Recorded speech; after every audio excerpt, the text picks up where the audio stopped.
Welcome to Let's Talk About It with Nathalie Ellis. For so long, talking about mental health has been taboo in our society. The mission of this show is to break the silence, break the shame, and break the stigma surrounding mental health by talking about everyday topics that impacts everyday living through our actions, our feelings, and our thoughts. So let's talk about it. I am the host of this show, Nathalie Ellis. I am a licensed professional counselor in the state of Georgia since 2001. I have a private practice where I work with individuals, young and old, with behavior, emotional, cognitive, and relationship issues. And my purpose is to empower, educate, enrich, and motivate my clients to be their best self. And our topic today is about grief and loss and its impact on mental health. I see so many clients who suffer with grief and loss and not having the adequate ways to cope and deal with it, and it becomes overwhelming. So we have a special guest today, Miss Tracy Roberson, who's going to talk to us about grief and loss. Yes. Ms. Roberson is a licensed professional counselor. She's certified in marriage and family therapy and prepare and enrich. She has 15 years of experience working with individuals of all ages and from various backgrounds. She has provided therapy to individuals, couples, families, teens, and children. One of the goals of her practice is to empower clients to gain a better quality of life and personal well-being. Her counseling allows for freedom of laughter, tears, conversation, silence, and emotions. Tracy has training in cognitive behavioral therapy, dialectic behavioral therapy, and systemic training for effective parenting. And grief and loss. Tracy takes a person-centered approach to meet the individual's needs, to help them understand their symptoms and learn coping skills to manage their conditions so they may have an optimal functioning life, emotionally, intellectually, and physically, to achieve their goals. Tracy's mission is simple: to rediscover and reconnect the power within with lots of love counseling. Yes. So thank you, Tracy, You're for joining us welcome. today. Thanks for having me. Definitely. Right. And we're going to talk about grief Yes, and loss. I know yes. that's one of your specialties. Yes. And so let's start with the definition of grief and loss. Well, the definition of grief is, one way is a reflection of a connection that's been lost. But it's a normal and a natural reaction to any type of loss or change. And then the definition of loss is just being deprived or withheld for something that someone is used to having. So I wanted to just make sure we clarify the two definitions. So it's oftentimes I connect the two, or we Right, connect the two, right, grief right. and loss, but it's two Yes. separate It's processes, two separate yes, things. yes, Right? yes, yes. And so we grieve over a loss. We do, exactly, exactly. Definitely. Okay. Well, thank you for that definition. Oh, you're welcome. So what are the different types of grief? Oh, a type of grief loss. is, yes, loss of a loved one, loss of a job, loss of a pet, a divorce, also when a spouse has cheated, and a disease, you know. Oh, sickness. Sickness, yes. You know, that's interesting you say that, because I work with a lot of clients, a lot of women clients at that, who has maybe chronic, some type of chronic pain or chronic illness, and they go through this grieving process. Yes, You know, the loss of who they were. yes. So sometimes, again, we could lose ourselves. Yes. You know, there's a loss of that. And so And we have to grieve through it. That's why I initially started with a reflection of a connection that's been lost. Reflection of a connection that's been lost. Right. Wow, that's powerful. Yes. Sure. Yes. Sure. And when that connection is lost, then that creates Grief. You begin to grieve. Because think about it, if you have some type of cancer and you lose your hair, and we as women, you know, we take pride in our hair, we like our hair, and it's gone, we don't have that anymore. So we have to grieve the loss of that hair or that pet or that, you know, whatever you lose. And you need to learn to allow yourself to grieve. Definitely. Well, that's powerful. And I don't think people often think of that, because there's Right. obviously death is an ultimate loss. Yes. But there's so many losses that we experience. Yes, yes. Sometimes daily, or sometimes, you know, in our lifetime. And taking the time to acknowledge those things as a loss is significant. It's very significant. Like in California, the fires, Oh my gosh, people yeah. losing their homes and their lives, everything has changed for them instantly. Instantly. And on that note, can I share? Yes, Okay. feel free. This is appropriate time. This is something that helped me through my own personal grief. An unimaginable, indescribable loss has taken place. It has inflicted a wound so deep that numbness and excruciating pain are the material of which is made. Everyone experiences many losses throughout life, but the death of a loved one is unmatched for its emptiness and profound sadness. Your world stops. You know the exact time your loved one died or the exact moment you were told. It is marked in your mind. Your world takes on a slowness, a surrealness. It seems strange that the clocks in the world continue and your inner clock does not. Your life continues, but you are not sure why. A different life appears before you, and what your loved one will no longer be physically present. Wow, that's amazing. You know, one thing that I hear about that, and one thing I've learned, oftentimes I have clients who come in after a loss or after things have happened, says, I just want to get back to myself. I just want to be normal again. Okay. And after a loss, that normal from before won't necessarily be there. No, it won't ever be there again. It won't ever be there It won't again. ever be there again. You have to learn to adjust to your new normal. A new normal. Yes. Okay, so we'll talk more about that after the break.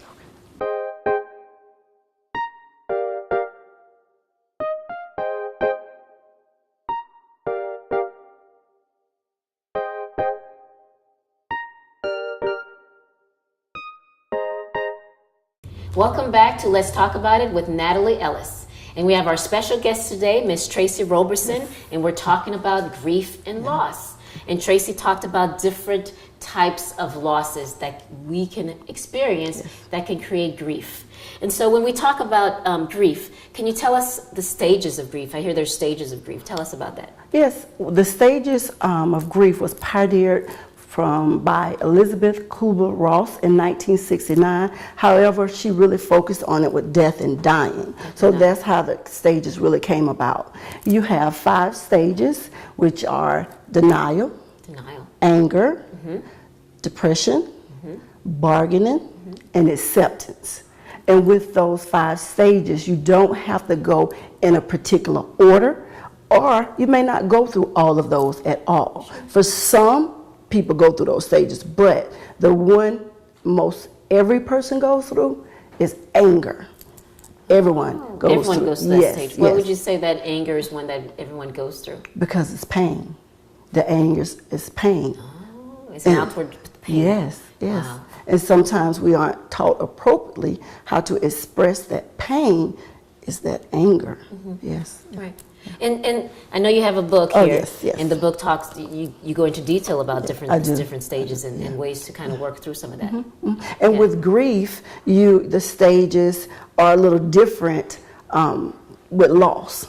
Okay. So you go through them a little differently. They're described differently. Like denial comes with what if, I should have. And you think that you may think they're coming home because maybe they worked out of town. And even though you go through the funeral, you go through that you may think your partner will be coming back in town, or you're hoping. So you really hadn't grasped the fact that they're gone. Right. Still being and not really believing that this is happening. Exactly. Yeah, so not really believing that it is. Right. Wow. And bargaining with God. If I would have prayed more, would you have kept my loved one here? Or if I would have went to work on time more, could I have kept my job? Sure. Yes. And it's interestingly, I hear, I definitely hear a lot about the denial, not believing that this happened, and then definitely the anger, and people stay in that for a very long time.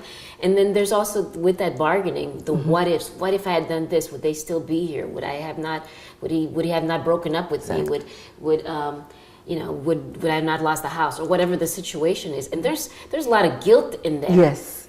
So people carry a lot of guilt in that particular stage when they're grieving. Yeah, because they're blaming. Guilt and blame. They're blaming themselves. Yeah, blaming themselves for whatever may have happened. What I could have done What differently. they could have done differently. Yes.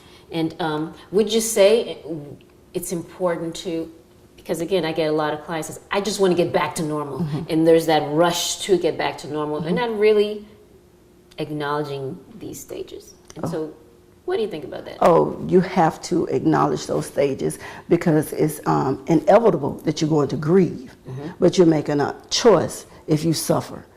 Oh, okay. So you have to go through the stages and listen to your body so that you won't stay stuck in that grief, because the price we pay for love, is grief. Wow. When you love someone, they're going to die, so you're going to lose them, and that's the ultimate. It's not grief loss. Would you say there's a normal or average length of time to grieve? Oh, no. Tell us about that. Because I think people often think, or I've often hear people say, I should get over it by now. No, that's society has done that, and that's because grief is a taboo on grief. You're not supposed to be sad, you're not supposed to cry, you're not supposed to feel this type of way with grief. But again, once you had a connection and you love that person or love that and you lose it, you're going to grieve. That's just what it is. And I'm hoping that we will begin to normalize grief more, because in life, you're born and you're going to die. Those are the two things in life that we're guaranteed. And some people say taxes, but I know that's true, but grief, yes. Right. You could avoid the tax, but Yeah, not necessarily avoid the debt. Yeah, right. So it's how you look at it. Right. And a lot of people scared to talk about grief. Right. People run from me. Right. I'm the grief person. Right. But, it's a part of life. What I hear, again, in my work with mental health, the stuff that's really difficult in death, loss is difficult. It's sad, it's burden, it's so much. And people just want to put it in a box and just hide away, or put it in the cabinet and just close the cabinet and not want to deal with it. And it creates, like you said, it creates the heaviness, and it really never allows room for the grieving when we do that. Exactly. Because the numbing is not grieving. No. The shutting down is not grieving. Right? The isolation. Time past is not grieving. Nope. The grieving that really takes place, it's about really allowing yourself to feel all those things. Yes. Wow. All right. Okay. And so, like you mentioned before, death is an ultimate loss. Yes. And for people, that concept of death. In your work, because I've noticed in my work with the kids, I've had to ask parents, for example, what's your belief about death? And I don't know if that has to play a big part in understanding death, understanding loss, closure, funerals, and all those things. Is that something you notice with your work in grief? Yes, because of cultures. We are different cultures, and they have different beliefs. Right. So I make sure that when I do have a client, I find out their beliefs. Okay. So I'll know, because some people believe that, the soul rests and is here. Some people believe you're going to heaven, and some people think you're going to be reincarnated. So I have to respect each individual beliefs, so I'll know how to work with them better. Okay. Wow, this is great stuff. Yes. Thank you so much, and we'll talk more about that after the break. All right.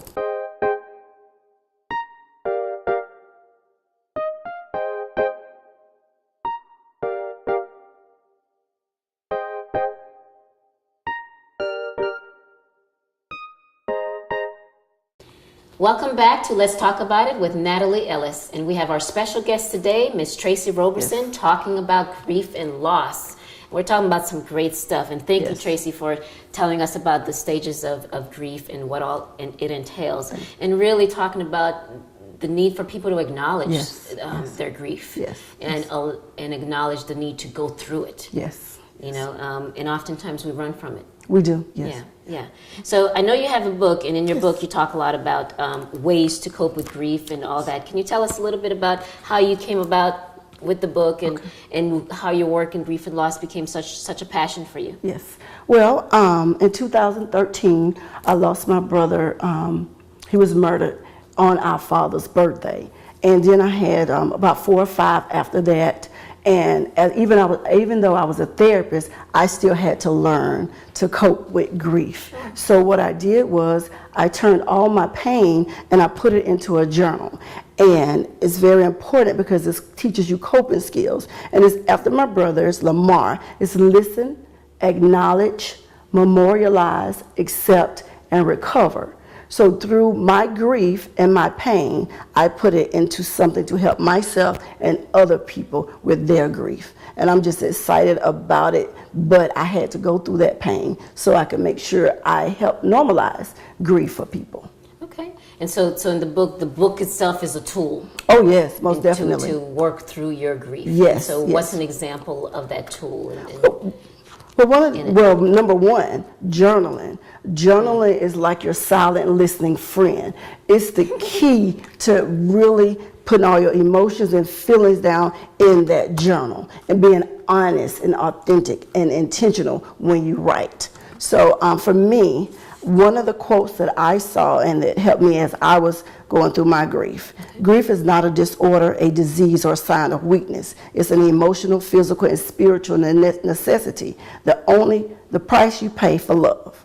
The only cure for grief is to grieve. Is to grieve. Is to grieve. And so when we have people that may have a hard time or may be stuck, right? And Yes. When would you say professional help is needed? Oh, professional help is needed when you can't get out of the bed, when you can't function daily, going to work. You know, we have grief bouts, is what I call them.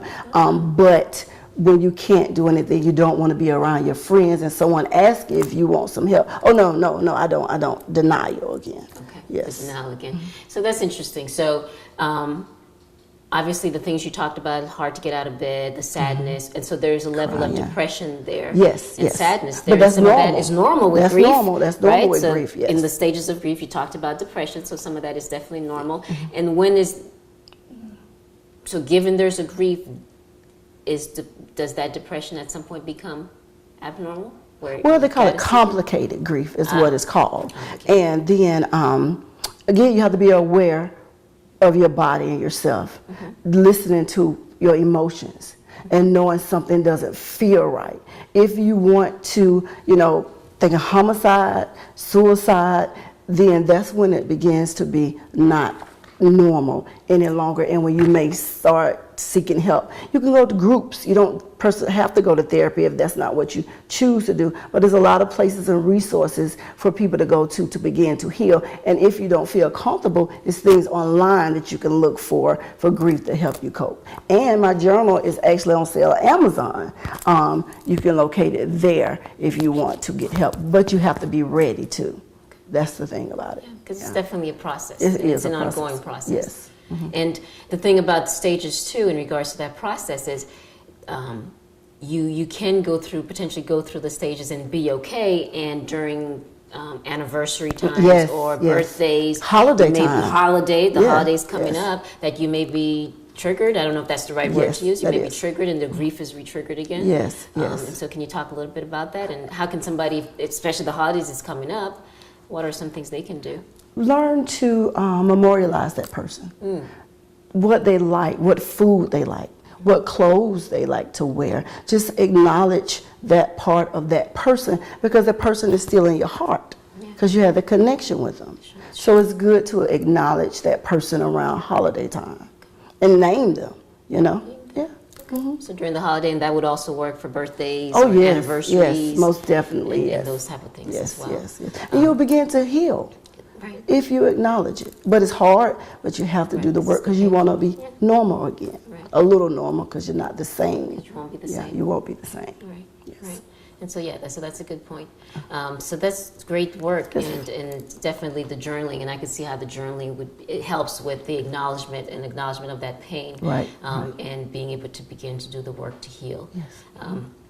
And so Tracy, if people wanted to know more about you and your grief work, how can they do that? Can you let the audience know? Yes, my email address is lotsoflovecounseling@gmail.com, and lotsoflovecounseling.org is my website. You can find me on Facebook. You can find me on Instagram, and I do facilitate groups and grief groups often. I'm getting ready to have one in December, so just make sure you reach out to me so you can get all of that information, so you or a loved one can participate in a Lamar coping skills group.